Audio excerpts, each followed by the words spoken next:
नमस्कार साथियों, स्वागत है आपका आज के इस बेहद खास ऐतिहासिक प्रस्तुति में।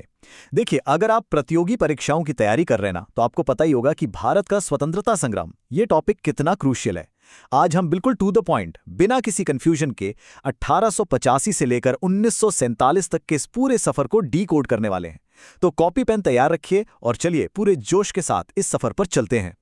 जरा इस नंबर पे गौर कीजिए, 62। ये सिर्फ एक नंबर नहीं है, ये उन 62 सालों का प्रतीक है। 1885 से 1947 तक का वो लंबा, थका देने वाला और अविश्वसनीय संघर्ष, जिसमें आज़ादी के लिए अनगिनत बलिदान दिए गए।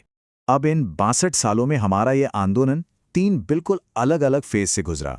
हर दौर के तरीके अलग थे, लीडर्स अलग थे, लेकिन इस पूरी महाकाव्य जैसी यात्रा का जो अल्टीमेट गोल था ना, वो कभी नहीं बदला। और वो इकलौता लक्ष्य क्या था? बस एक, अंग्रेजों भारत छोड़ो। तो एग्जाम पॉइंट ऑफ व्यू से इस पूरे इतिहास को हमने 5 हिस्सों में बांटा है। हम शुरू करेंगे मॉडरेट्स यानी नरमपंथी युग से, फिर देखेंगे गरमपंथ और क्रांतिकारियों का दौर, उसके बाद गांधी युग, फिर हमारा फाइनल पुश यानी अंतिम वार, और लास्ट में इस पूरे संघर्ष की 5 कोर विशेषताएं। चलिए पहले फेज से शुरू करते हैं। हमारा पहला दौर है नरमपंथी युग यानी याचिकाओं का दौर। 1885 में जब मुंबई में ए.ओ. ह्यूम, दादाभाई नौरोजी और डब्ल्यू.सी. बनर्जी ने कांग्रेस की स्थापना की, तो इनका मकसद कोई खून खराबा या बगावत नहीं था, बिल्कुल नहीं। शुरुआत में ये सिर्फ बातचीत और प्रार्थना पत्रों के जरिए अपनी बात मनवाना चाहते थे। अब एग्जाम्स के लिए आपको इन लीडर्स और उनके काम को अच्छे से समझना होगा। जैसे दादाभाई नौरोजी, इनका ड्रेन ऑफ वेल्थ थ्योरी या धन निष्कासन सिद्धांत बहुत फेमस है, जिसमें इन्होंने साबित किया कि कैसे हर साल 8 करोड़ रुपए भारत से इंग्लैंड जा रहे हैं। सोचिए। फिर आते हैं गोपाल कृष्ण गोखले, जो असेंबली में बजट पर सीधे सवाल उठाते थे, और सुरेंद्रनाथ बैनर्जी, जिन्होंने न्यूज़पेपर्स के जरिए जनता को जगाने का काम किया। इनकी डिमांड्स क्या थी? बस यही कि भाई आईसीएस का एग्जाम भारत में भी करवाओ, मिलिट्री का टैक्स कम करो, और ये जो आपका अनब्रिटिश रूल चल रहा है ना, इसे खत्म करो। अब आप सोच रहे होंगे, क्या इन प्यार भरी प्रार्थनाओं का कुछ फायदा हुआ? सच कहूं तो ना के बराबर। अंग्रेजों ने 1892 का एक्ट तो पास कर दिया, लेकिन असली पावर भारतीयों को नहीं दी। बस यहीं से हमारे युवाओं का दिमाग ठनका। उन्हें समझ आ गया कि भाई, आज़ादी कभी गिड़गिड़ाकर या भीख में नहीं मिलती, इसे छीनना पड़ता है। और इसी फ्रस्ट्रेशन से जन्म लेता है हमारा दूसरा दौर, गरमपंथ और क्रांतिकारियों का युग। इस बगावत की सबसे बड़ी चिंगारी क्या थी? 1905 का बंगाल विभाजन। लॉर्ड कर्जन ने प्रशासनिक सुविधा का बहाना बनाया, लेकिन असली मकसद तो हम सब जानते हैं। वो हिंदू और मुस्लिमों की एकता को तोड़ना चाहते थे। इस पार्टीशन के बाद ना, माहौल बिल्कुल बदल गया। प्रार्थना और याचिकाओं की जगह अब ले ली थी स्वदेशी और बहिष्कार ने।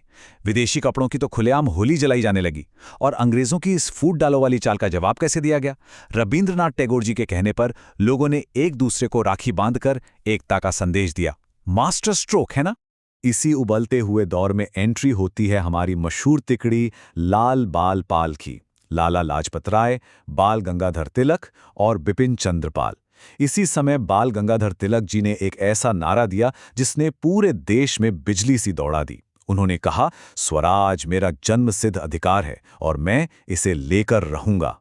ये कोई मामूली बात नहीं थी, ये सीधे सीधे सेल्फ रूल की एक बेहद आक्रामक और स्पष्ट डिमांड थी। अब ध्यान दीजिएगा, इसी दौरान देश दुनिया में और भी बहुत कुछ चल रहा था।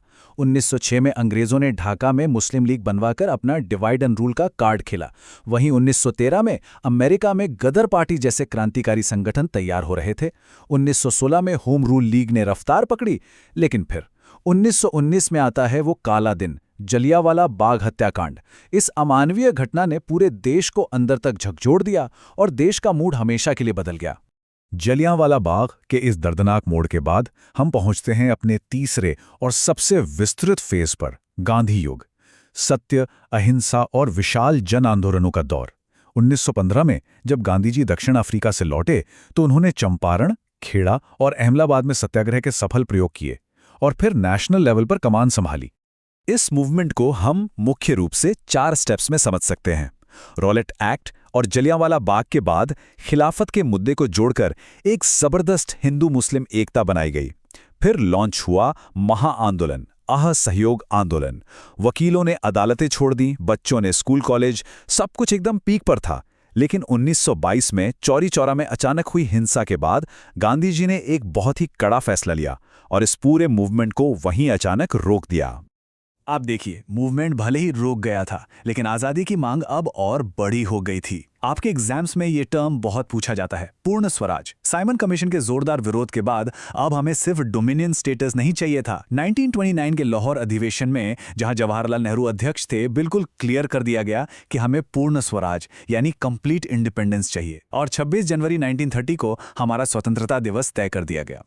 और इसी पूर्ण स्वराज को हासिल करने के लिए शुरू हुआ सविनय अवज्ञा आंदोलन। दांडी मार्च के ये आंकड़े देखिए, 24 दिन, 390 किलोमीटर का पैदल सफर। गांधी जी ने बस मुट्ठी भर नमक उठाकर सीधे अंग्रेजी सल्तनत को चुनौती दे दी।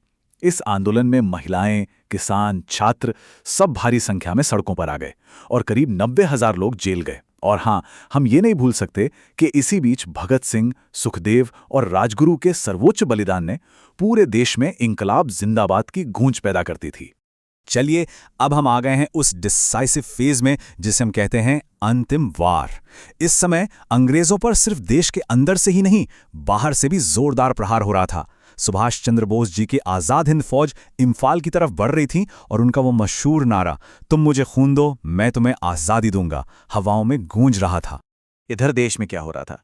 1942 में जब क्रिप्स मिशन बुरी तरह फेल हुआ और अंग्रेजों ने फिर से वही डोमिनियन स्टेटस का झुंझुना पकड़ाने की कोशिश की, तो भाई अब लोगों का सब्र टूट गया।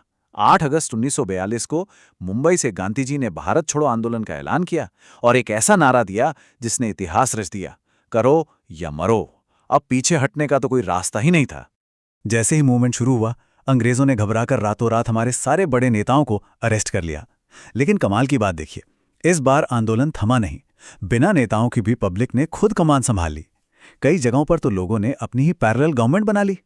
1946 के नौसेना विद्रोह तक आते आते जब 20,000 नाविकों ने बगावत की, तो अंग्रेजों को फाइनली समझ आ गया कि बॉस, अब इंडियन मिलिट्री भी हमारी वफादार नहीं रही। हालांकि इसी दौरान सांप्रदायिक दंगों की आग ने यह तय कर दिया कि भारत का विभाजन अब अटल है। 15 अगस्त 1947 को आज़ादी का वो सवेरा आया तो जरूर, लेकिन माउंट बैटन योजना के तहत बंटवारे का एक ऐसा गहरा घाव देकर गया जिसे मापना मुश्किल है। ये नंबर देखिए, 15.5 करोड़। ये आज़ादी की कीमत थी। लगभग 1.5 करोड़ लोग रातों रात बेघर हो गए और करीब 10 लाख लोगों ने विभाजन के इस खूनी खेल में अपनी जान गंवा दी। इस बेहद इमोशनल और लंबी ऐतिहासिक यात्रा को समझने के बाद अब आते हैं हमारी प्रस्तुति के सबसे एनालिटिकल हिस्से पर। देखिए, कॉम्पिटिटिव एग्जाम्स में किसी भी मूवमेंट का स्ट्रक्चर या पैटर्न समझना सबसे ज्यादा जरूरी होता है।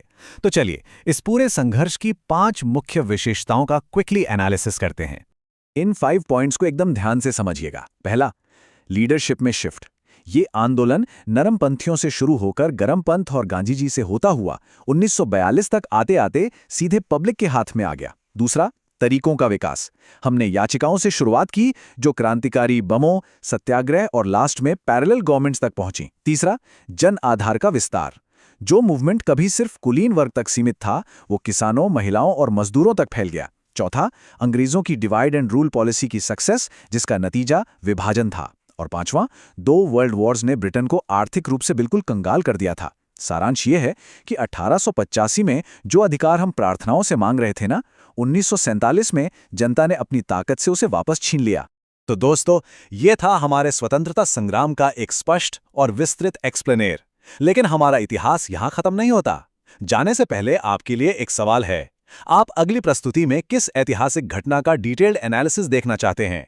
दांडी मार्च का वो 24 दिन का सफर, भगत सिंह का ऐतिहासिक मुकदमा, या फिर आजाद हिंद फौज का महासंग्राम? कमेंट्स में अपनी राय जरूर दें। अगर ये ऐतिहासिक प्रस्तुति पसंद आए तो चैनल @JayantWithStudy को लाइक, शेयर और सब्सक्राइब जरूर करें। पढ़ते रहें और आगे बढ़ते रहें।